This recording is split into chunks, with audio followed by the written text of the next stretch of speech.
అన్నీ కూడా పాత గవర్నమెంట్లో సేల్ డీడ్లు మాత్రమే ఇవ్వాల. I must appreciate Jaganmohan Reddy గారు ఆ ఆస్పెక్ట్ వరకు. పాత గవర్నమెంట్లో పాపం పిచ్చి జగన్మోహన్ రెడ్డి ఆయనకి ఏ కాడికి బడులను బాగు చేద్దామా, కాలేజీలు గవర్నమెంట్ కాలేజీలు తీసుకొద్దామా, హెల్త్ని బాగు చేద్దామా, కరోనాలో మన వ్యవస్థ కోల్పోయింది దాన్ని ఏదో ఒక రకంగా చూద్దామని ఆలోచించాడు తప్ప, ఇదిగో ఈ విధంగా మనం ఒక కమిటీ ఏర్పాటు చేసుకొని దాని ద్వారా కొన్ని సంస్థలకి, మన అనుచరులమైన సంస్థలకి భూమి ఇచ్చేద్దాము, 1000 కోట్ల భూమి ఇచ్చేద్దాము, మనం దోచేసుకుందామనే పాపం ఆలోచన లేదు ఆయనకి. ఆయనకి ఏ కాడికి ఎక్కడ భూమి దొరికితే ఎస్సీలకి ఇద్దామా, ఎక్కడ భూమి దొరికితే ఎస్టీలకి ఇద్దామా. నాకు తెలిసి 3 లక్షల మంది 30 లక్షల ఇళ్ల పట్టాలు ఇచ్చినటువంటి గత ప్రభుత్వం, ఆ 30 లక్షల మంది మరి నిజంగా భూములు తీసుకున్నటువంటి వాళ్ళు నిజంగా ఆ సందర్భంలో నిరుపేదలకి భూమి ఇవ్వటం అంటే గవర్నమెంట్ భూమిని తీసుకొచ్చి నిరుపేదలకు ఇవ్వటం అనే కాన్సెప్ట్ని మరి ప్రజలు ఎందుకు అర్థం చేసుకున్నారో, ఎందుకు అర్థం చేసుకోలేదో నాకు తెలియదు. బహుశా నాకు వ్యక్తిగతంగా నాకు పార్టీ పరంగా జగన్మోహన్ రెడ్డి గారి విధి విధానాల పట్ల, ఆయన అమరావతి పట్ల డెసిషన్ ఉంది, అది నాకు విభేదంగా ఉంటుంది. ఖచ్చితంగా రాష్ట్రంలో రాజకీయ నాయకులను అరెస్ట్ చేసే విషయంలో పాలసీస్ మీద మేము విభేదించవచ్చు.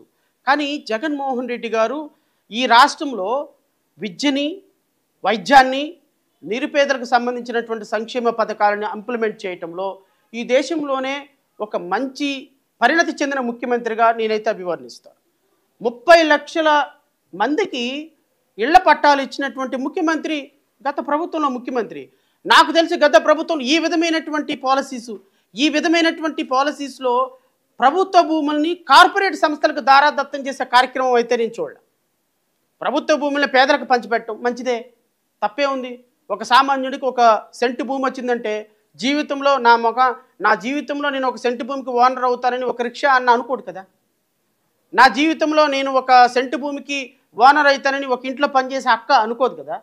సో ఇట్లాంటి నిరుపేదలైనటువంటి అక్కలకి, అన్నలకి, తమ్ముళ్ళకి 30 లక్షల మందిని ఇంటి ఓనర్లు చేసినటువంటి ఘనత గత ప్రభుత్వంలో వచ్చింది. దాన్ని మనం ఆన్ రికార్డ్ చెప్పేయాలి. అదేదో వ్యక్తిగతంగా ఆయన్ని నేను ప్రైజ్ చేస్తున్నానని కాదు.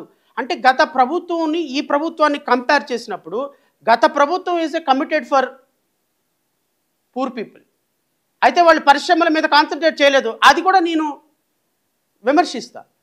గత ప్రభుత్వంలో జగన్మోహన్ రెడ్డి గారు ఈ విధంగా కనపడినోడికల్లా పిలిచి 10 కోట్ల రూపాయల ల్యాండ్ 10 లక్షలకి, 100 కోట్ల రూపాయల ల్యాండ్ 99 పైసలకి, 500 కోట్ల రూపాయల ల్యాండ్ 1,00,000 ఎకరం 1,00,000కి 5 కోట్లకి ఇచ్చేస్తే అసలు ఎవ్రీడే అద్భుతంగా పలానా కంపెనీ వస్తుంది, ఇదిగో ఆకాశం నుంచి ఒక కంపెనీ వస్తుంది, అంతరిక్షం నుంచి ఇంకో కంపెనీ వస్తుంది, అమెరికా నుంచి ఇంకో కంపెనీ వస్తుంది, ఇలా కంపెనీలు వరదలై పారుతున్నాయి అని చెప్పి చక్కగా ప్రమోట్ చేసుకున్నట్టయితే బహుశా బాగుండేదేమో అనిపించింది నాకు. ఈ మ్యానిపులేటెడ్ రాజకీయాలు చేతకాకే ఈరోజు అధికారం కోల్పోయాడేమో అనిపిస్తుంది నాకు. గత ప్రభుత్వాన్ని పక్కన పెట్టించి ఇలాంటి దుర్మార్గపు ప్రభుత్వాన్ని తీసుకొచ్చి మన ఎత్తినెక్కించుకున్నామేమో అనిపిస్తుంది నాకు. ఎందుకు అంటే పార్షియల్ సేల్ డీడ్గా ఎగ్జిక్యూట్ చేయమని వీళ్ళందరూ కూడా, ఈ కంపెనీలకు సంబంధించిన అందరూ కూడా, వీళ్ళందరూ farmgate agro milk private limited,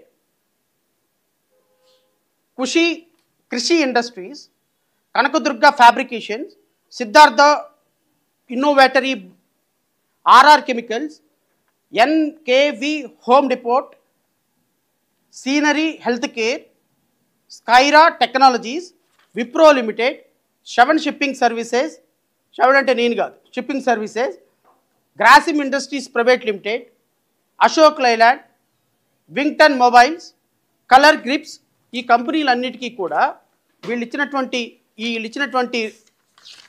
advocate general ఇచ్చినటువంటి ఒపీనియన్తో వీళ్ళు ఇచ్చినటువంటి రిలాక్సేషన్ ఏంటో చూడండి ఒకసారి. As per the DPR with the proposed investment and employment have been submitted by the companies themselves, duly examining the market potential of their product and various other factors, and further the APIAC regulations provide enough windows for extension of time to achieve the intended investment and employment. The request on the relaxation on the investment and employment citing various reasons cannot be consider. Further, the request for partial sale deeds as recommended few firms on conditional sale deeds in proportionate to the achievement of employment and investment can be examined and recommended. ఏమండి ఈ దేశంలో ఎక్కడైనా partial sale deeds conditional sale deed execute చేసే పద్ధతి ఎక్కడైనా ఉందా? Partial sale deed conditional sale deed examine చేసే పద్ధతి ఎక్కడ ఉందా? ఈ కంపెనీలన్నీ కూడా మేము ఎంప్లాయ్మెంట్ క్రియేట్ చేయలేకపోతున్నాము, మేము ఇన్వెస్ట్మెంట్ అనుకున్న ఇన్వెస్ట్మెంట్ పెట్టలేకపోతున్నాము, కాబట్టి మాకు సేల్ డీడ్లు ఎగ్జిక్యూట్ చేసేయండి అనగానే అన్ని కంపెనీలు SIPB కమిటీ ఇదిగో ఈ చంద్రబాబు నాయుడు పవన్ కళ్యాణ్